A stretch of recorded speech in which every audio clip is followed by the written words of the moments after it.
చూడడానికి యోగ్యంగా కిందకి దిగి వస్తాడు ఆయన. ఇప్పుడు ఎందుకు వస్తాడో తెలుసా? అసలు ఆయన అలా రావడానికి కారణం ఏమిటో తెలుసా? ఆయనే చెప్పుకున్నాడు, పరిత్రాణాయ సాధూనాం, పరమ భాగవతోత్తములైన వారిని రక్షించడానికి వస్తాను అలాగా. వినాశాయచ దుష్కృతాం, ఆ వాళ్ళని బాధ పెట్టిన వాళ్ళని చీల్చి చెండాడడానికి ఓ రూపంతో కిందకు వచ్చేస్తాను.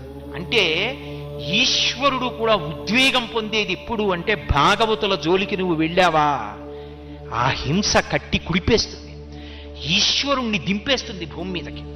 అంత క్రోధానికి కారణమవుతుంది. అది సామాన్యమైన దోషం కాదు.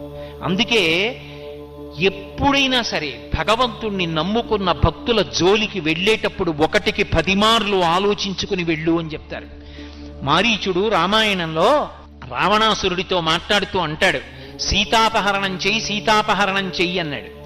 అంటే మారీచుడు అన్నాడు, ఏమిటో సీతమ్మను